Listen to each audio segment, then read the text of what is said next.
The morning the turkeys arrived, it was a Tuesday in late October of 2009, and the fog was sitting so low on the ground that you couldn't see the fence posts at the far end of the oat field.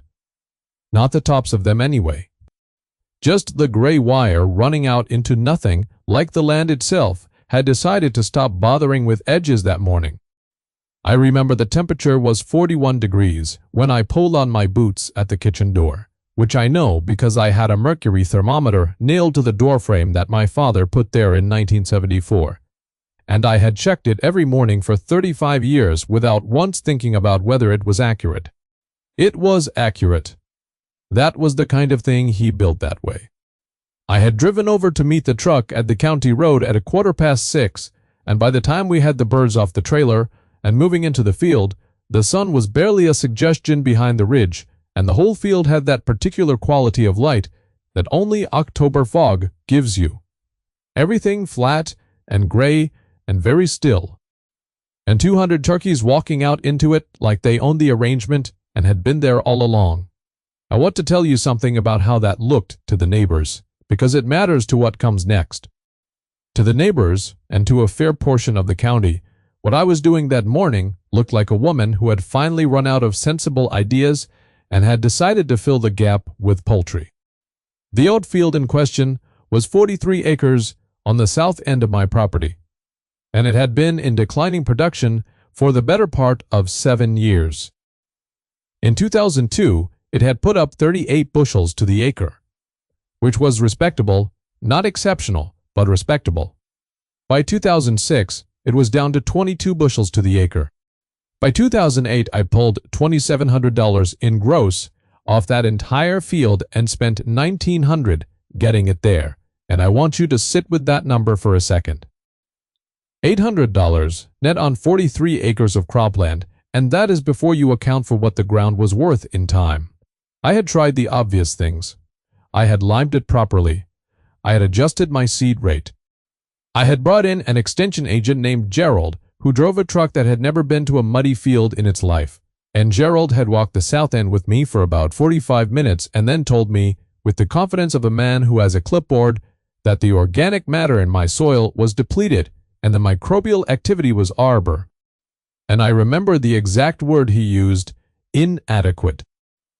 He said I was looking at a 2 to 3 year amendment program with inputs running somewhere between $80 and $110 per acre per year.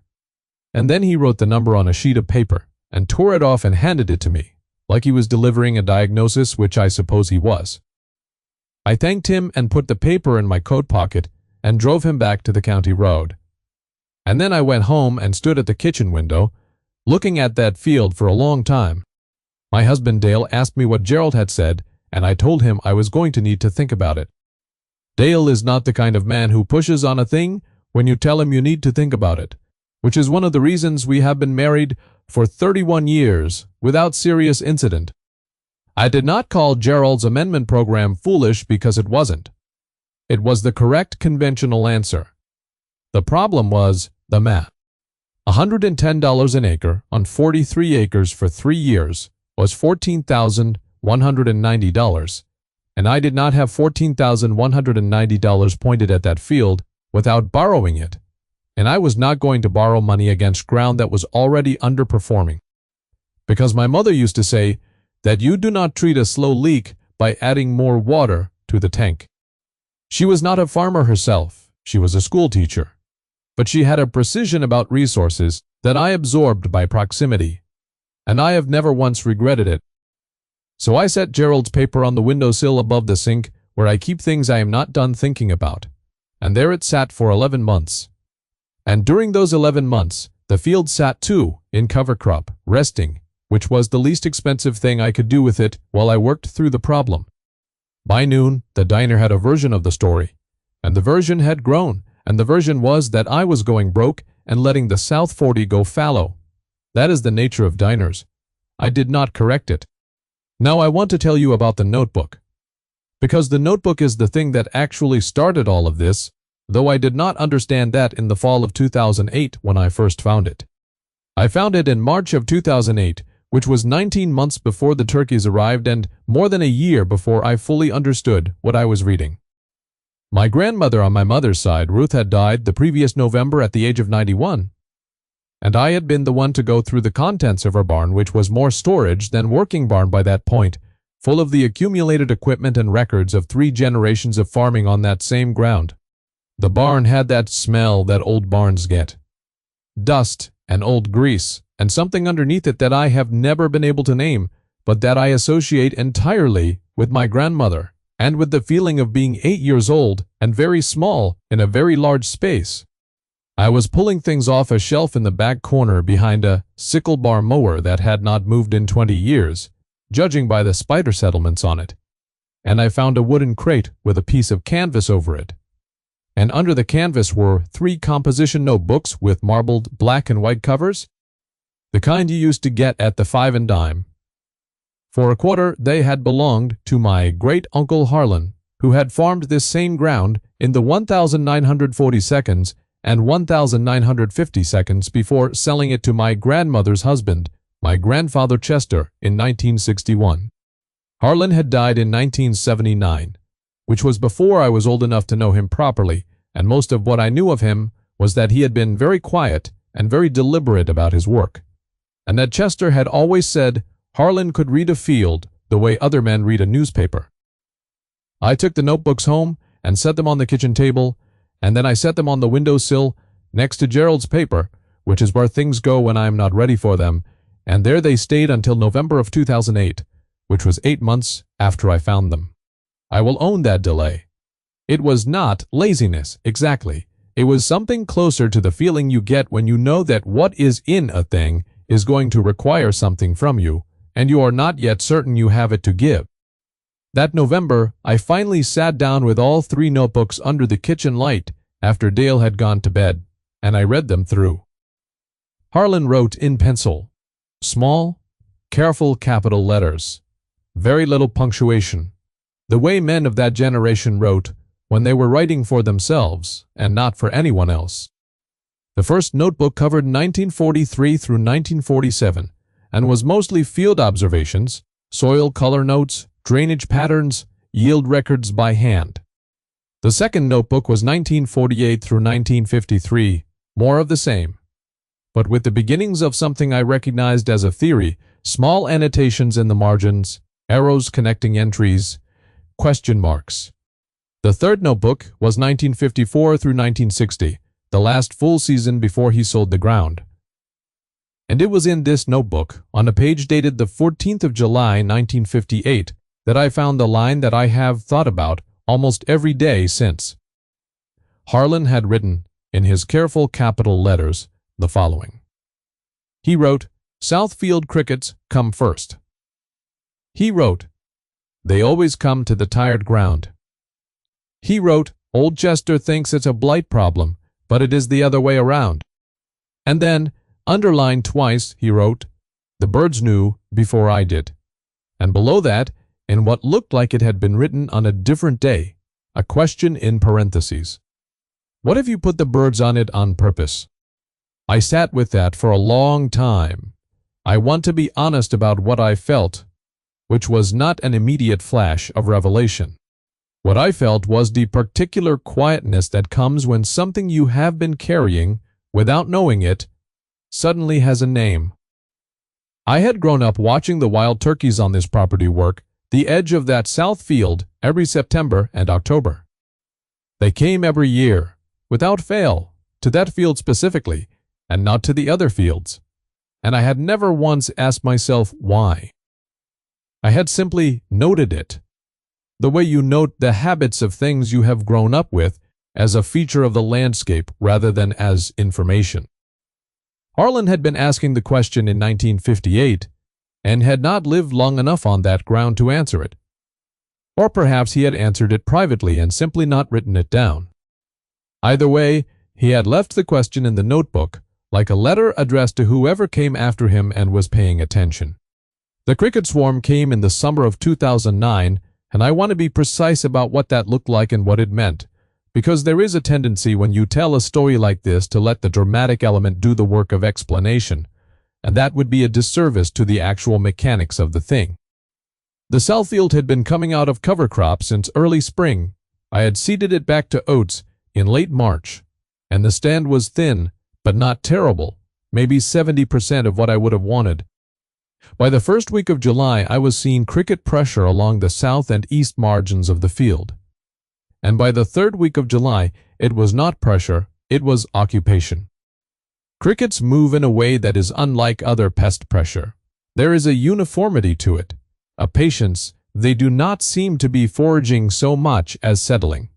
And when you walk a field under serious cricket pressure, you feel the ground alive in a way that is difficult to describe if you have not experienced it.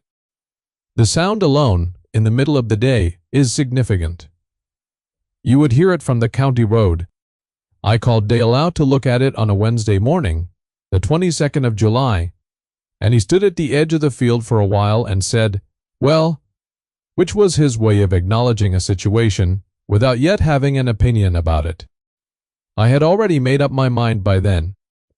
I had spent the previous 3 evenings going back through Harlan's third notebook very carefully, and I had found, scattered across 7 different entries between 1955 and 1958, a pattern of observations about cricket years on the south field.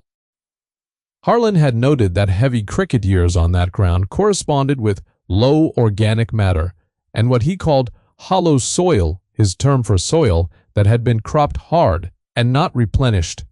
Soil that was, as he put it, working on debt. He had observed that in the years the wild turkeys worked the field margins heaviest, the following spring's germination on that ground was noticeably better, and he had a specific entry from April of 1956 where he had written, "South corner came up thick." This year birds were heavy through October, not a coincidence, I think. He had never been in a position to test it deliberately, because he did not run turkeys, and the wild birds, while consistent, were not concentrated enough on any one part of the field to create a measurable effect at scale. He had been watching the beginning of something and had seen the logic, but lacked the instrument to finish the thought. I had the instrument, or I would if I went and got it. I found the birds through a man named Warren, who ran a small turkey operation about 30 miles to the northeast, and who I had bought Thanksgiving birds from for the better part of 15 years. Warren was not a large operation. He was running about 400 birds at any given time on 60 acres of managed pasture.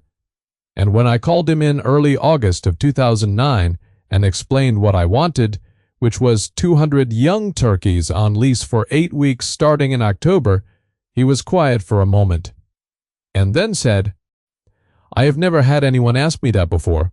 I told him I understood. He said, "What are you going to do with 200 fat turkeys on 43 acres of standing oats?"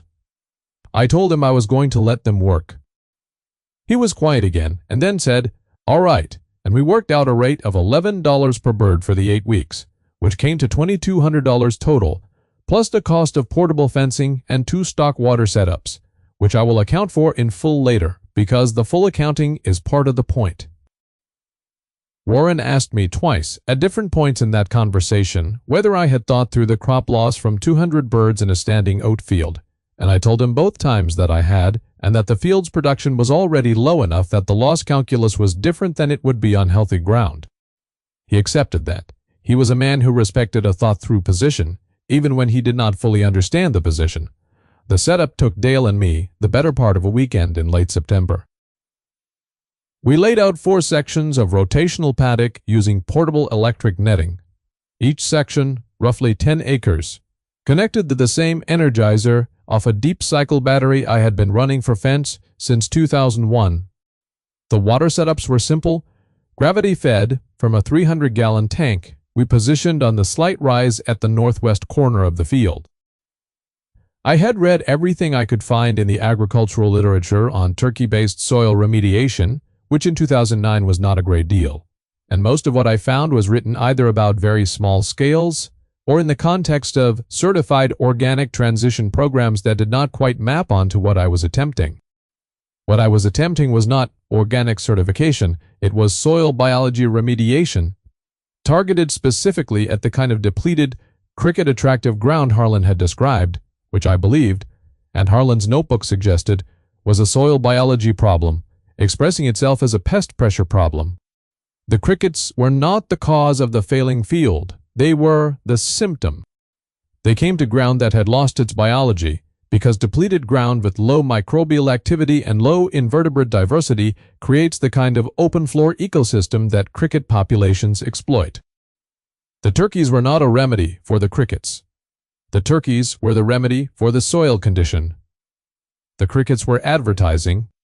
That distinction mattered to me, and I want to make it clearly, because there is a version of this story you could tell that makes it sound like I was just using turkeys to eat crickets, and that version would be incomplete in a way that would miss the actual lesson entirely.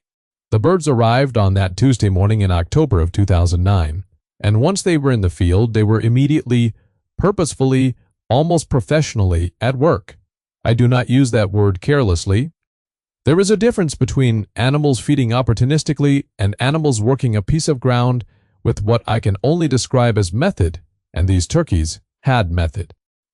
They moved through the oat residue and the cricket-heavy margins in loose formations, and they covered ground in overlapping passes the way you would if you had thought about coverage. And within 48 hours of their arrival, I could already see the difference in the field surface. The litter was being turned. The cricket population at the field margins had dropped visibly, and the birds were depositing manure in a pattern that was because of the way turkeys move and work remarkably even across the paddock. I walked the paddock boundary every morning before 6 and every evening after 5, and I kept a spiral notebook of my own, one I bought at the hardware store for $1.49, and I wrote down everything I observed in it in the same spirit I imagined Harlan had written his, which was without expectation and without an agenda other than to record what was actually there.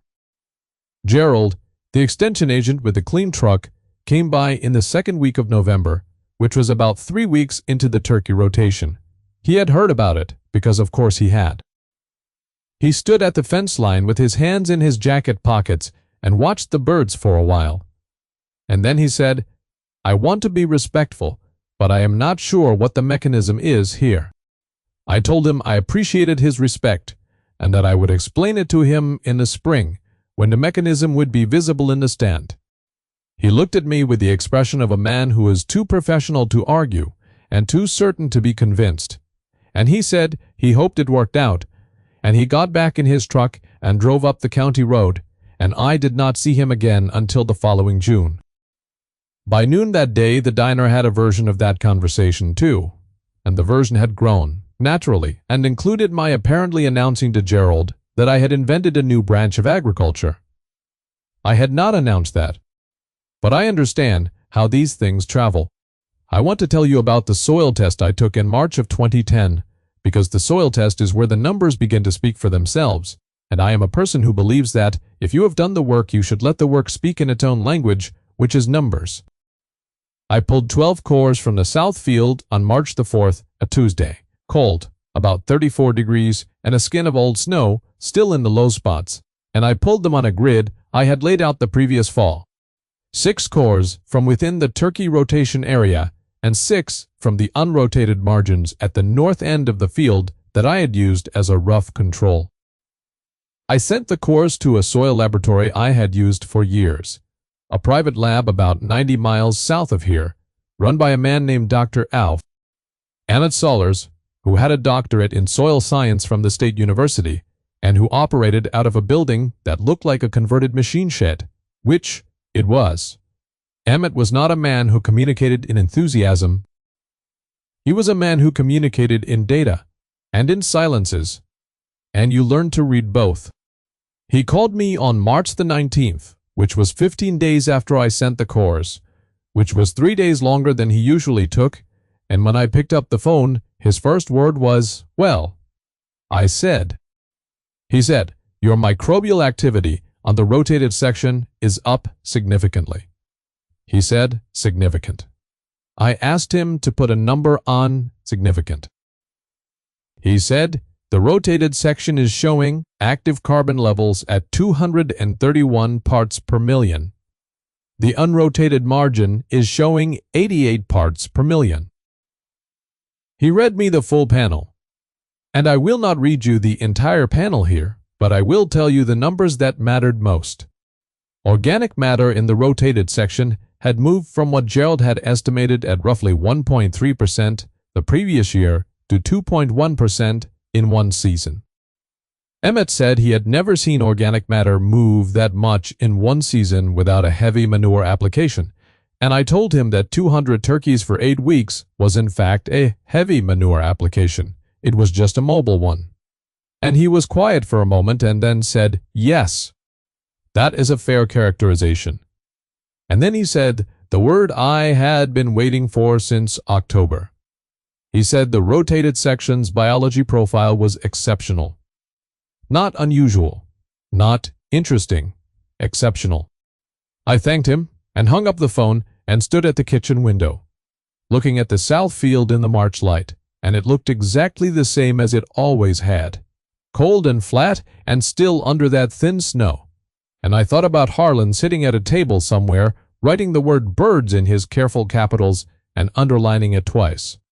The oat crop that came off the south field in August of 2010 was 36 bushels to the acre. That was the first time that field had hit 36 bushels since 2001. It was not a miracle number. It was a field returning to what it had been before I had drawn it down, and the cost of the return was as follows. Turkey lease, $2,200. Portable fencing materials, $460. Some of which I already owned, and some of which I was able to sell back. Water setup, $210. My own labor, which I do not price against the farm, because if I started doing that, I would have to sit down and have a harder conversation with myself than I am prepared to have, but call it honest and significant. The total cash input was approximately $2,870 against 43 acres, which works out to about $67 per acre. Gerald's amendment program had been estimated at $110 per acre per year for 3 years, which is $330 per acre over the remediation period. The difference on 43 acres is $11,320. I did not gloat about this number. I simply knew it, and I let the knowing sit quietly where I keep things I am not done thinking about. Dale came out to the field with me the morning I got Emmett's full written report in the mail, and I read him the active carbon numbers. And he said, Harlan had it right. I said, Harlan had it right. And then Dale walked back to the house because we had cattle to move before noon. And I stood there for a while longer because I wanted to. The wild turkeys had been through that field the previous October, before Warren's birds. The same way they had been every fall for as long as I had been on this land. They had done what they always did, which was come to the tired ground first. Harlan had written that in 1958. The birds knew before I did. I had spent the better part of a year understanding what he meant, and then another year proving it. And I want you to understand that I do not think this is a story about being clever or about proving anyone wrong. Gerald was not wrong in the way that a person can be wrong by being dishonest or careless. Gerald was wrong in the way that expertise is sometimes wrong, which is by knowing the correct conventional answer so well that it forecloses the observation that a different answer might exist. The field did not care about Gerald's certainty. It had been expressing its condition in the clearest language it had, which was a population of crickets so dense you could hear them from the road. And for a long time neither Gerald nor I had read it correctly. Harlan had read it correctly in 1958 and had not had the means to do anything with the reading. I had the means and nearly missed the reading. That is the part I think about. The second rotation I ran in the fall of 2010 was 140 birds, not 200. Because Emmett's data suggested I did not need the same intensity on ground that had already recovered its biology. And because I had by then developed enough of a method that I could calibrate the stocking to the need, rather than simply concentrating birds and hoping, I rotated them through 6 paddocks instead of 4, which gave the oat stubble more recovery time between passes, and the manure distribution was even better as a result. Warren came out that 2nd October to see the setup, which he had not done the first year, and he walked the field with me for about an hour without saying very much. At the end of it, he stood at the fence and looked back across the paddock where the birds were working, and he said, "They look right in there." I knew what he meant. There is a way that animals look when the ground they are on is suited to what they are, a purposefulness, a settledness, and these turkeys had it in that field. They were not agitated or competing or circling. They were working. He said, "I might want to think about doing something like this." With my own tired sections, I told him I thought he should, and I told him to read Harlan's notebook, and then I thought about that for a second and said, "Actually, I will write you out what Harlan wrote, and you can have that." And I did, on a piece of paper from the spiral notebook I had been keeping, the same kind of paper Harlan had written on.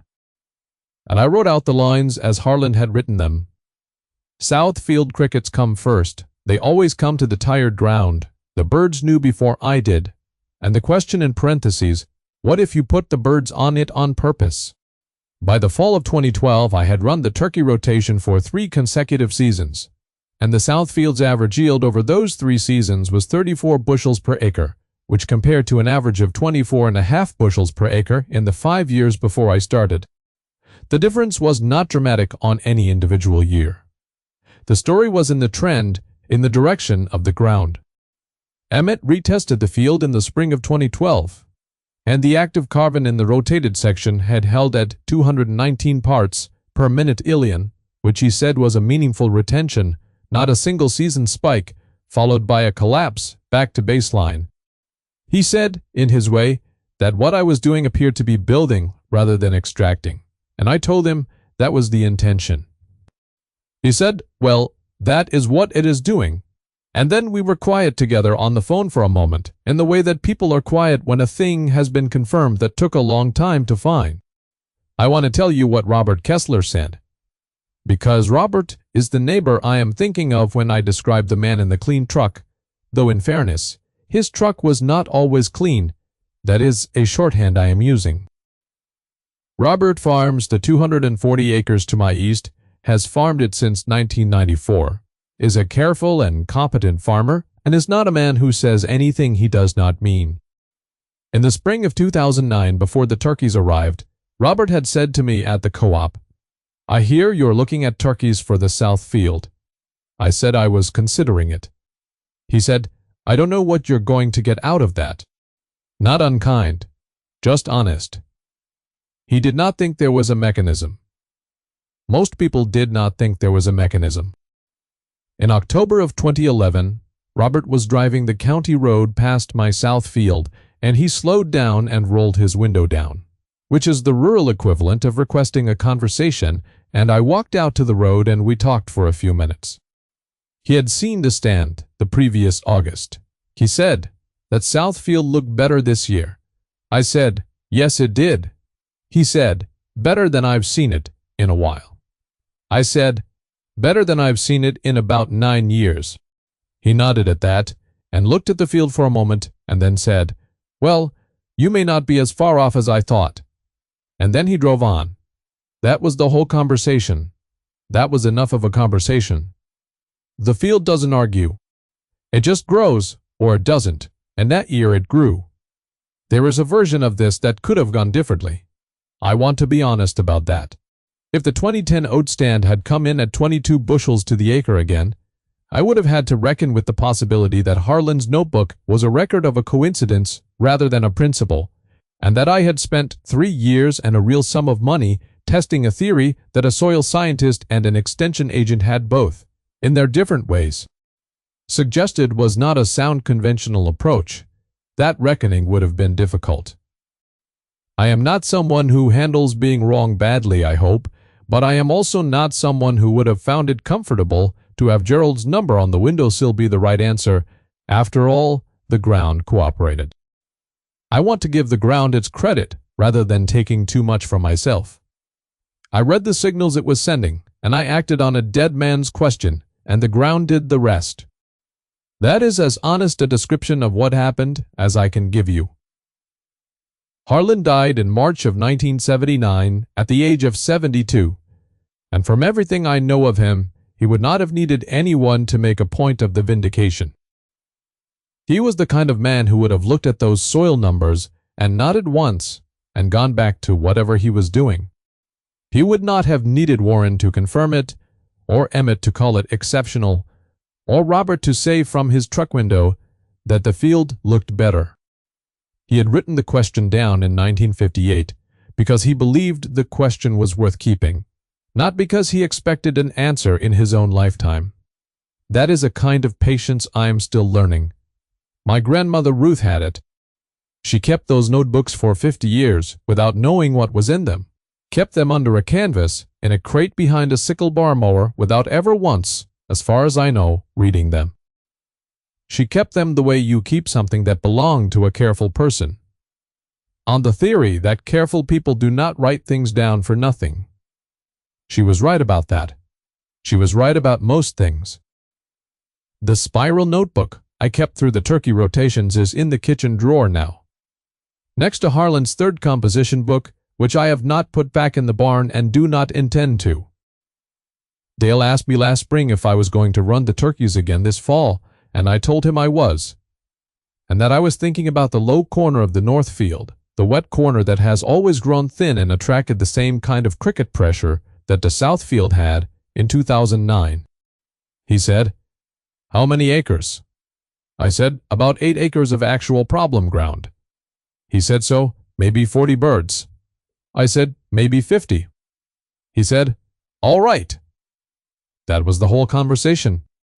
We have been doing this long enough that the conversations get shorter, not because we are less interested, but because we have established enough shared understanding that the words can do their work quickly and get out of the way.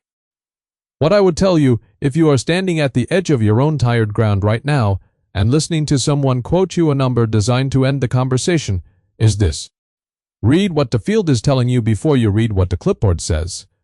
The field has been at this longer than both of you, and it is a more patient communicator than it gets credit for. The crickets came to Harlan's ground in the 1,950 seconds, the same way they came to my ground in 2009, for the same reason, telling the same story, and neither of us heard it clearly until we learned to read it as information rather than nuisance. The expensive, certain column of data answer is not always wrong, but it is sometimes so focused on what it already knows how to fix that it cannot see what the ground is actually doing. Harlan wrote that the birds knew before he did. I believe that is the truest thing in any of his notebooks. The animals in the land are paying a different kind of attention than we are, and if you stay quiet long enough and watch carefully enough, they will tell you things that no soil panel has yet learned to say. The mother of all good farming is the question you write down and leave for someone else to answer. Harlan left me his question, and I did my best with it, and I have tried to leave my own notes in order, not because I think my own conclusions are the last word, but because I know what it meant to find those notebooks under that canvas in March of 2008, and I would like someone 40 years from now to have the same feeling standing in this barn, under this same low October light, holding something a careful person left behind on the theory that careful things are worth keeping. If you have got your own tired ground, your own circle and question mark in someone else's handwriting, your own field that is trying to tell you something in a language you have not quite learned yet, I would be glad to hear about it in the comments. And if this kind of story means something to you, subscribe, because we move slow on this channel, but we do get there.